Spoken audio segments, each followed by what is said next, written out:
Good afternoon to our CLA family, colleagues, friends, and community partners. Welcome back to our live stream.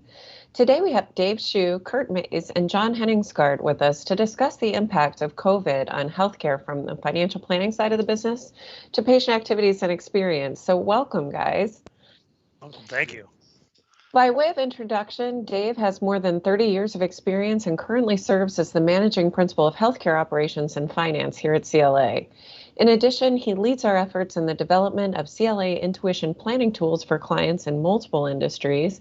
And professionally, he specializes in serving providers across all sub-industries of healthcare by providing strategic, operational, and finance services.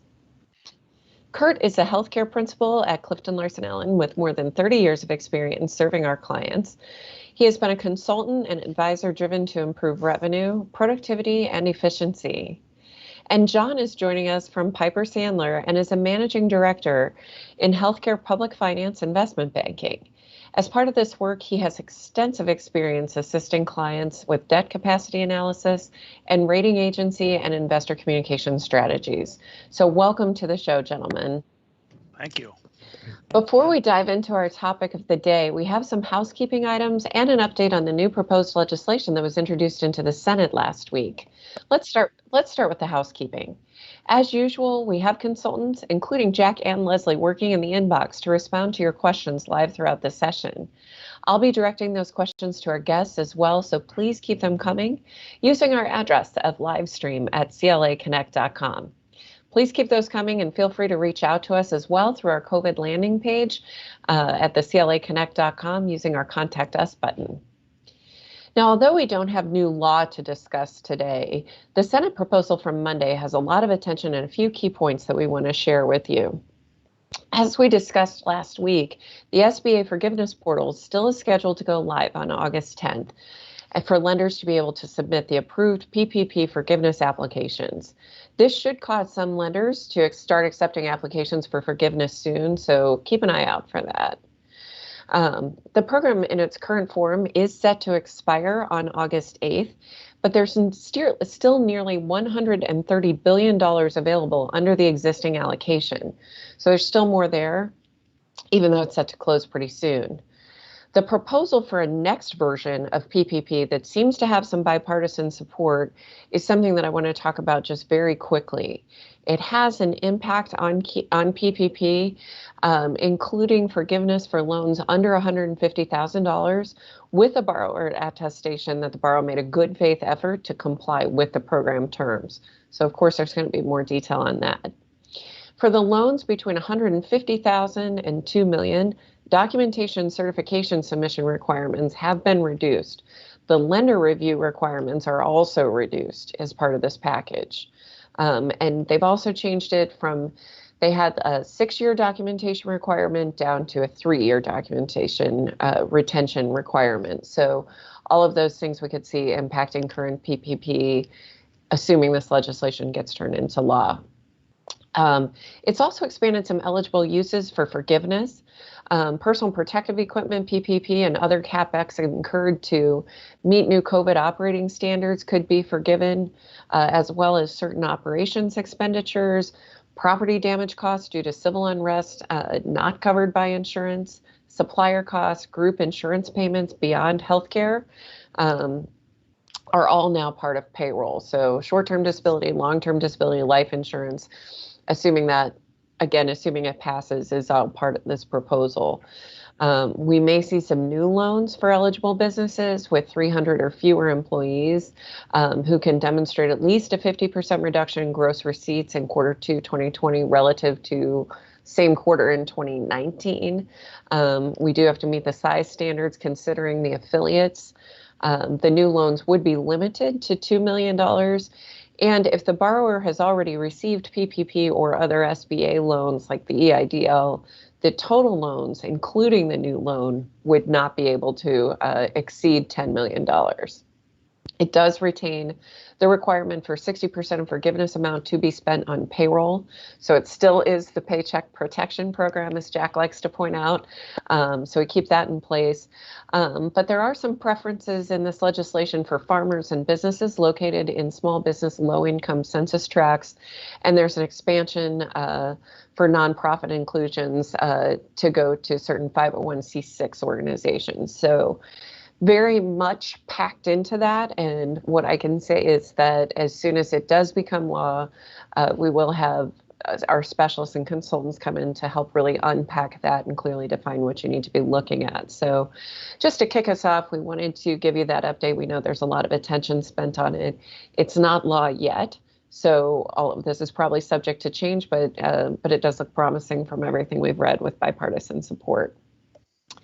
I'd like to pivot now to our main event and start the conversation with Dave, who I've been very excited to have with me today, talking about updating financial plans in light of COVID and the impact that's had on some of our healthcare clients. So welcome, Dave. It's great to have you. Yeah, thanks. Related to COVID-19, what were the organizations or different organizations' expectations of the financial impact in early April? If we could start there. Yeah, no, and it was interesting. I mean, and certainly in my 30 years of doing financial plans, never have I seen a situation where so many plans became obsolete so quickly. So as we think about, and this is only a few months ago, 4 months ago, but seems like a lifetime ago. As we go back to that late March, early April timeframe, in terms of CLA, we worked with hundreds of our clients as they're trying to assess at that early stage, how do we work through and understand the implications of what's upon us? So a lot of planning at that point really it completely gravitated to the short term. A lot of the organizations we worked with were sort of working from a survival mode. So a few things that emerged as we back in that late November or late March, early April timeframe was there was an anticipation of a dip. We were already in it by late March, early April. That sort of reduction in revenues from sort of historical volumes. I think and organizations viewed it differently. I think generally speaking, most organizations at that time were anticipating a 2 to 3 month decline in revenues, reduction in revenues, and then sort of some gradual return to normal. Within the healthcare space, I think physician offices maybe were assuming they might get going a little bit quicker, but I think a lot of the hospitals and senior living providers we worked with, they were really looking at not any kind of return to normal until late third quarter, early fourth quarter of this year. So that back then, that was the kind of the working assumption. I can talk specifics just because healthcare is, as Jen said, healthcare is where I work. Based on some of the early work we did, and we worked with a number of state hospital associations to help their members understand this. I think we estimated nationally at CLA up to $150 billion of reduction in revenues over that time frame. Skilled nursing facilities were expecting a big impact. Our physician and dental customers, most of those were shut down for the most part.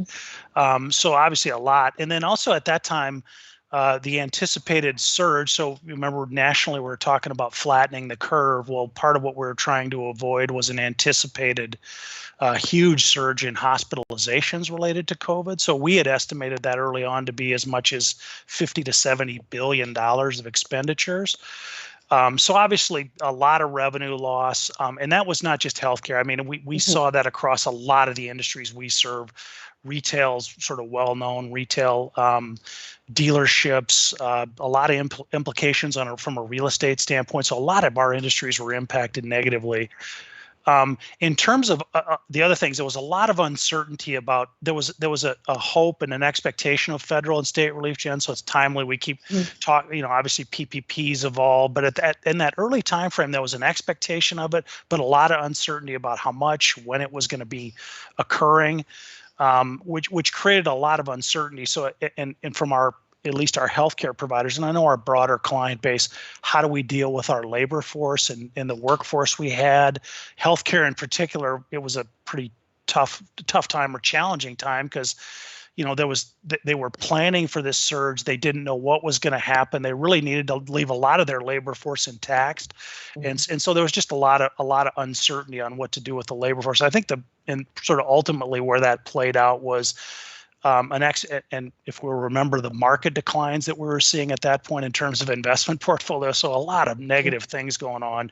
So there was an expectation at that time from certainly our healthcare providers, and I would say our broader client base, that a lot of balance sheet strength would get eroded, cash would get eroded, short-term liquidity was a big deal. So like say that era of uncertainty, we had seen a big decline, and so that's kind of where it was at. Maybe as we look back into that late March, early April timeframe in both healthcare and across the CLA family's client base. Yeah, that makes a lot of sense. It's funny to even think about that. We've seen, so much has happened in 4 months, right? That to even look back to that point, telling that story feels like you're talking about 4 years ago, right? But yeah, it does. It does. But if we fast forward now, it is just 4 months, but so much has happened. How have some of the financial expectations, now that we have, that data as we approach August, we're kind of, I hate to say settling into the COVID crisis, but, as we are, how have some of the financial expectations changed, particularly in healthcare, but across industries, now that we're into it? And once again, I'll speak most specifically to healthcare. I think in terms of that dip I talked about, it's as we've continued to track that across both the national data platforms that we have and some of our client platforms, I think a lot of those early estimates were not as far off as we think. So, for example, in healthcare, a lot of within the hospital health system space, for example, 30 to 40% reductions in revenue through this time frame through July, and that's not an uncommon number that people have actually experienced. And there's been other industries where I think it maybe is even hit harder than that. Some haven't been hit quite as hard. So I think in terms of that idea of the initial revenue losses, I think a lot of those have materialized not inconsistent as people really sat and as our clients, and we worked with our clients and they thought through what was happening in their business. I think a lot of them got it closer than I would have thought at the time. You're hoping that was worst case, but in a lot of situations that's been there. I think the difference has been is that the ultimate kind of what I'll call the net financial impact, that hasn't been nearly as onerous, in part because there has been a significant amount of federal relief, particularly in the healthcare space, has received a lot. A lot of other industries have received it. I mean, the healthcare one was CARES Act and some of those funds, which were very significant and frankly, very timely from a healthcare standpoint. We've seen a lot of PPP. The PPP loans have been huge. Some of the other CARES Act monies. So in terms of that revenue dip, depending on which industry segment we look at, a lot of those have almost been completely sort of filled by some of the federal and state relief that's happened. So the early expectations of sort of draconian reductions in cash balances, I mean, I think a lot of that federal and state support has helped fill the gap, and obviously as that's became real, it's been huge. I would say one of the expectations or the early estimates that was the most off was this expectation of the COVID surge, at least particularly as impact on our nation's hospital system, certainly didn't materialize as they expected early on. There's certainly been a lot of activity, and it's been a significant operational challenges for all of our hospitals across the country. It just hasn't materialized to this. I mean, I would say thankfully hasn't materialized to the level that was initially expected. I think a few other things we've seen is, obviously with the clarity around federal funding and in a few more months, there's a lot more certainty in terms of how organizations are moving forward from a workforce standpoint and a labor standpoint. I mean, specific to healthcare, and Kurt will talk about this, a lot of our physician organizations, they're really getting ramped up, and a lot of those are sort of ramped up beyond sort of where they were, and they're taking care of a lot of that capacity that didn't get served in April, May, and June, let's say. But there have been, a lot of industries, healthcare is not exempted, a lot of layoffs, a significant amount of furloughs. So a lot of the healthcare workforce right now is not laid off, but they're sort of working a week, taking a week off. That kind of furlough model is really one of the ways healthcare is managing kind of the expense through this. And obviously with the cash I talked about there, with the federal stimulus monies that have flowed in, like say obviously the markets have done better than at least people were anticipating back in March and April. So the balance sheets haven't been hit quite as hard, certainly have been hit. I would say the other thing we're beginning to hear, and people as they're starting to look beyond just what's going to happen next month or even the next couple months, there is a sort of an uneasiness, maybe even a fear about this idea of a second dip or even a third dip. So as we're starting to reopen, and the other uncertainty that still exists is, the level of state and local intervention varies so dramatically across the country that it's impacts everybody in a different way in terms of the CLA family and our client base. Agree. So you've got all of this, you've still got uncertainty. We've got, I guess, some knowledge in the last 4 months. So, with all of that, I know you've been kind of thinking about and giving advice to decision makers as they consider updating their financial plan in response to this. What are some of those key pieces of advice that you're giving people just to kind of help them get, now that we have our arms around 4 months of it? Yeah. So I think a few themes were saying, I think this idea of, we think of it as the more uncertainty there is, the greater need to plan, not plan with the idea of figuring out what's actually going to happen, but it's about what are the possibilities. What would your organization do if this is what happened versus what this is, so it really gets to be about helping understand the possibilities that are out there. And there are a number of them nobody knows which one's right. Nobody knows which one's wrong, but the idea of planning around the possibilities. There's obviously there's some temporary changes that are happening in the marketplace in healthcare and across others. Kurt will talk about this. I know telemedicine has gotten big. So who knew we could see the doctor and do it on our smartphone, and we had about 30 days to figure it out, and away we go.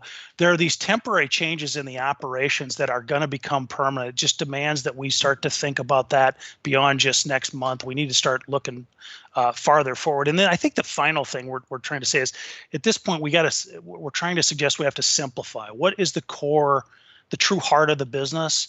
Let's focus on that. We don't need to worry so much about getting all the details right because of all the uncertainty. So, those are kind of some themes that as we talk with people. So once again, uncertainty means you need to plan more. Don't worry about getting it right. Nobody knows what right is, but know what choices you might make depending on how this plays out. And then, like say, simplify. Let's keep it simple. Let's not go nuts on the details, because nobody knows what the details are anyway, given all the uncertainty. Yeah, that makes a lot of sense. Before we move on to, our topic of kind of re-engaging with patients, and Kurt, we did get a question into the live stream inbox while we were talking. Right. So just to shoot from the hip here, Dave, what are ways that you are seeing organizations altering prior financial plans in light of COVID-19? Probably, I would say maybe three things. This uncertainty about new normal. So whatever trend an organization might have had, they're sort of reassessing what that trend could be and should be post-COVID. That's definitely something we're seeing in all of them. There's definitely been a pullback as people who had sort of major capital investments, those sorts of things. There's really a need to call time out. So that's another, I would say, reason why organizations are altering these. And then I think as they work it through, they're really maybe organizations are beginning to maybe focus a little bit more on the balance sheet. How do we strengthen the balance sheet? What can we do to do that maybe differently? So those are maybe three themes, I think, as we see people getting back into updating and altering prior plans. Those are things we're seeing in all of them. Okay. Yeah, that's really helpful. So thank you so much for, again, responding, helping us keep this interactive with our audience here too today. I think that's really good information, and we'll probably get more questions as the session unfolds. At this point, I'd like to kind of move our conversation to the topic of re-engaging with patients. And we've got Kurt here to help us kind of think through the ways that we need to do that with our consumers and patients. So Kurt, I'd love it if you could just start off for us with kind of how's that going to look from your perspective?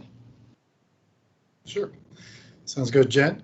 For our healthcare providers in the various settings, physician practices, hospitals, senior living, they're all facing numerous elements. But right now, I think the biggest priorities they're facing is being great at all forms of communication, maintain confidence in that and the safety precautions in setting those priorities that way. So through that, delivering a coordinated patient experience that meets consumer expectations and for convenience and regains the community's confidence. That's a critical element there. Mm-hmm. Diversifying offerings to make sure it's easy for consumers to access that care, online scheduling options, as Dave referred to the expanded telehealth offerings that continues to grow day by day and what we're doing in the clinical capacity. Treating all patient access points as a consistent strategy, whether consumers seek care online, call to make appointments, or walk in, that we have more of a collaborated approach to that. And then even as we have physician panels, make sure they have consistent messaging regarding safety, environmental updates. Overall, it can help that broadcast of that message to our patients.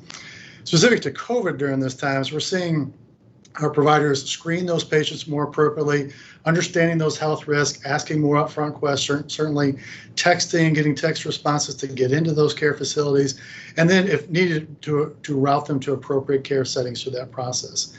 On the physician front, specifically, as Dave mentioned, they've now ramped up back above 100%. And so for them, it's prioritizing that care. What does it mean to look like? What are the right kind of patients they need to see based on acuity, based on specialty type, those type of things? We have limited resources, so what's the algorithm by which those patients should get on the schedule and be seen and work through that process, a critical element. And then we're also certainly seeing that, the patients now desire and almost expect virtual care. So how do we reduce that unnecessary contact between the patients and the staff and working through that process?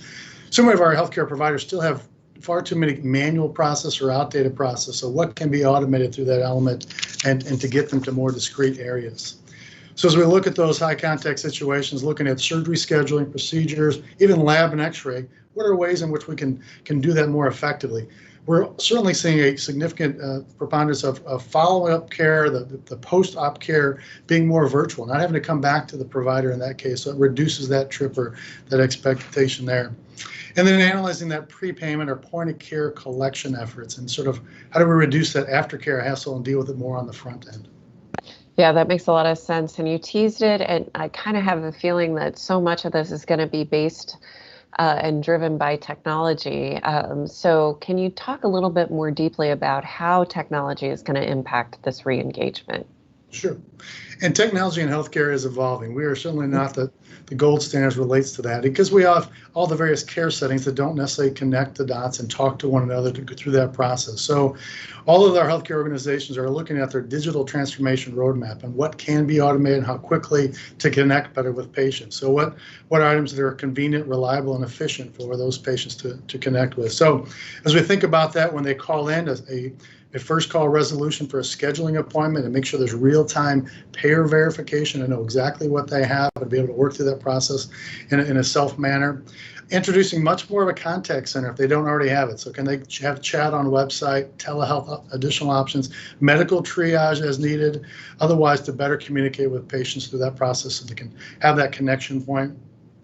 Even on the front end, we're talking about patient intake and all the intake forms and those pieces all need to be automated and improved through that process. Still very cumbersome as we all go to our physician or hospital typically. One of the ways that's really changing a lot is that prior auth component. We're seeing a new evolution of technology that really helps a very cumbersome process, which if you need a referral to a specialist or to a lab or x-ray, that referral process can be very cumbersome. And so automating that both for the patient and for the provider is a significant move forward for our industry. And then obviously the payment application elements through payment reminders, managing transaction, looking at payment plan options are all critical technology improvements for our providers. Yeah, so a lot on the horizon for that, a lot of opportunity for growth, it sounds like, from a technology perspective. That also, I love how this flows together, talking about technology for payment, the pre-authorization process. Are there more particular financial considerations of re-engaging that we should talk about today? We certainly should, because our patient financial profiles have deteriorated during this time, and so how do we understand that through the electronic platforms we have? We have a patient portal in place, emails, text, organizations through that process are addressing them to provide awareness of the financial considerations. Because many times we interact with healthcare and don't always know what it costs and what does that look like and mean. And so how do we offer better consistency, better transparency about what they might be involved, what the end cost to the patient might be or look like. So those are all critical elements to move to the front of the chain through that process. So we're doing a lot more in healthcare related to pre-treatment calls or contacting them aware of that and providing that level of transparency. Even implementing things called as a patient payment estimator tool that can be loaded in by payers. So if you have a Blue Cross, United Healthcare, whatever it might be, to have a better idea beforehand exactly what that amount due might be on the back end. And then through that process, if not able to at that point in time, have a financial counselor in place or other payment plan options to talk about and work through that process. And through that, I think the biggest thing that we have to really consider on the healthcare front and be over the top, and that is the overall training and understand our staff. These are new technologies that we're implementing daily almost, new payment plan aspects that we're talking about with these patients. And so our staff have to be completely up to date and on key for those pieces. Yeah, that definitely makes a lot of sense and really puts together kind of a behind the scenes and actual importance of how this is going to look from the patient, reintegration perspective and some of the needs of technology and the areas where really would help to pull in a consultant to make sure that all of those ducks are in a row to make it as efficient as possible. So thank you so much for that insight, Kurt. I really appreciate it. The third and final real topic that we wanted to hit on today, and why we brought in our special guest from in John, is that we wanted to discuss capital markets and how the pandemic impacted organizations from a creditworthiness standpoint. So, John, could you please give us a quick overview there, and then we can talk about moving into even deeper into that conversation. Sure. Thank you. And, just sitting here listening to Dave and Kurt as they were talking, you're just struck by the amount of change that we're all dealing with throughout these last months. And we've all been doing it, everybody in the world. And you think back to, the financial crisis in 2008, that was a much more limited impact, still significant, but we've not seen anything like this, and with that comes opportunity. And so I would just say, Jen, that CLA using this platform and kind of this method to communicate with clients is an example of that. And so thanks for inviting me here today. In here.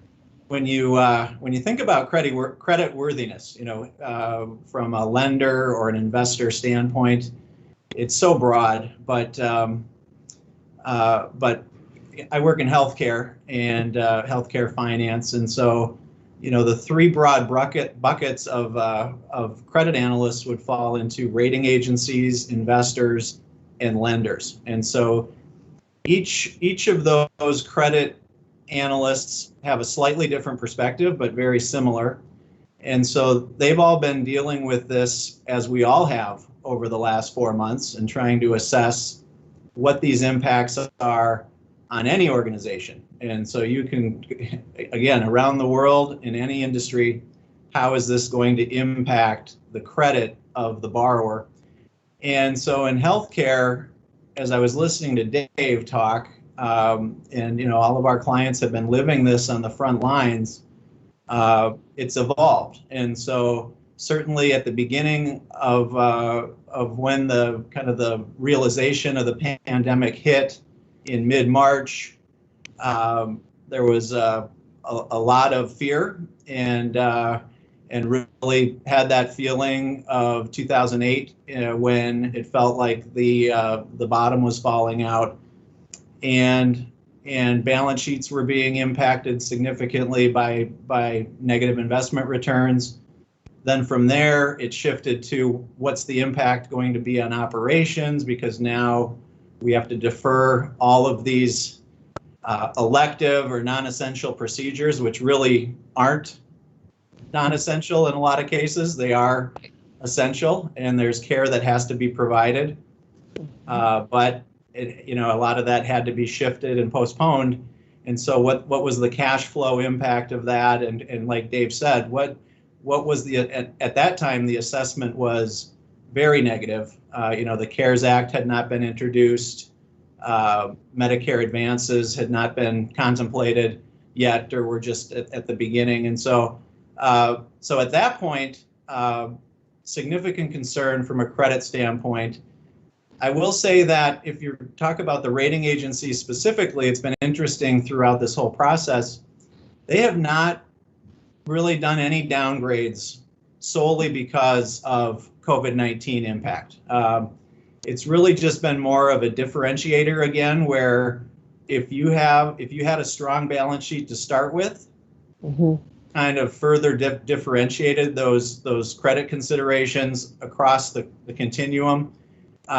So organizations that were more vulnerable to start found themselves in a difficult position. But I will say even the strongest healthcare credits in the country that are, AA rated, very large, very well-respected systems during this period of time, it's been uncharted territory for them as well. So, and so now as we're getting closer, to where we are today, it's really kind of smoothed out a little bit more, I think, now that it's more understood on what's been received through the CARES Act, what kind of support that's provided.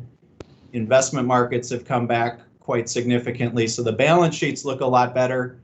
And but I will say that there's still just a lot of unknown, where, as Dave said, I think in March, the feeling was, this was going to be 2 quarters, and then we were, going to be back to normal. And that's clearly not the case. This is going to continue and will impact healthcare providers from a credit perspective well into next year and then beyond, because it's going to change how care gets delivered to patients. Virtual care is going to be here to stay. It's just the question of to what degree and how is that going to change how care is delivered, how management teams make decisions, and then ultimately from a credit standpoint, what does that look like then for an investor or a lender who is assessing an organization? Yeah, that makes a lot of sense. I mean, speaking of that, how has access to capital been impacted by COVID-19? It's again, just like as we've all been living, it was it's a roller coaster here, where again, it seems like a long time ago, but you think back to the beginning of March.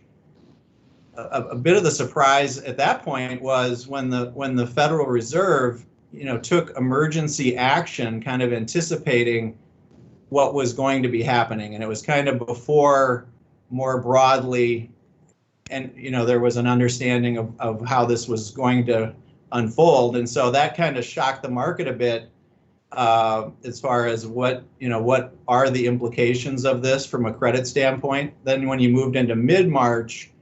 And that, again, not to bring up things that some of us have blocked out, but, with the equity markets plunging, then at that point, the credit markets really froze up mid-March into the end of March, where, even the Treasury market was having difficulties. And so there really was, for a relatively brief period of time, no access to capital. And then the Federal Reserve, simultaneously to all that, was introducing all of the unprecedented programs that they put into place as far as providing liquidity, buying, corporate bonds, buying other assets. And so that has had a significant positive impact on the credit markets. So from a healthcare standpoint, what we saw was, as we moved into April, some of the largest, most highly rated healthcare systems in the country started to come back into the market. They started to tap the taxable debt market on a long-term basis. In some cases, just to put cash on their balance sheet. Again, that theme of raising capital, strengthening your balance sheet, and they were able to do that at elevated prices, but successfully accomplished financings. And then from there, it's the trickle began, and to now where kind of continuing with the theme, access to capital is very close to where it was earlier in the year. It's not universal across all organizations. Again, the strongest organizations have the greatest access, and those health systems and hospitals that are highly rated are borrowing now at historically low interest rates, and they have significant flexibility to be able to do that. And then as you move to, senior living and, more lower rated credits, it's improved significantly. There's, depending upon where you are, there's still a ways to go. Senior, we haven't seen much activity in the senior living sector, for example, but A-rated hospitals, smaller hospitals have been able to fund. And again, I mean, you look at even just today and yesterday in the news with what the Fed said yesterday. You look at what GDP did with the announcement today, and so with that, the Treasury yields are at all-time lows, and so the 10-year Treasury is around 50 basis points. Earlier this year, it was 3 times that, and so with that, even if credit spreads are a little wider, you're still at a very attractive cost of capital. Yes. So there's a little bit of a feeling like it's, we might be in a little bit in the eye of a hurricane here, where it's, you can look at the equity market and kind of say the same thing. Where is this heading? What, are we kind of undervaluing the future risks that exist and what impact that will have? But right now, from an investor standpoint, there's a lot of investor capital that is being put to work, and so the market is very attractive for healthcare borrowers now. Yeah, I think that's super helpful. I'm so sad to say that we are running out of time. So I do want to encourage our audience to continue to send questions. I know one of the things that we wanted to touch on, was financial planning. David mentioned it from a client perspective. What we are going to do is on August 4th, we've got some more learning sessions coming from the healthcare side. So we'd like to invite you to reference the box below me right now to register for those and sign up for emails getting more information. Of course, please also contact us using our COVID landing page. I want to take just a second, John, Kurt, Dave, thank you so much for the valuable information you shared with us today. I think this has been incredibly impactful for our healthcare and honestly non-healthcare clients just trying to understand the impact COVID has had on this industry and what that's going to look like for us going forward. I also want to thank our moderators in the inbox, as well as the audience for your great questions. Please keep them coming. And again, if you would like some more specific consultation, please do reach out to us, and we'll connect you with an advisor. Again, tune into more information, a session on single audit requirements for provider relief funds on August 4th. And if you'd like to register, please visit us at any of those points that I indicated. Until next week, we hope you stay safe and healthy, and we look forward to seeing you on Thursday. Thank you, everybody.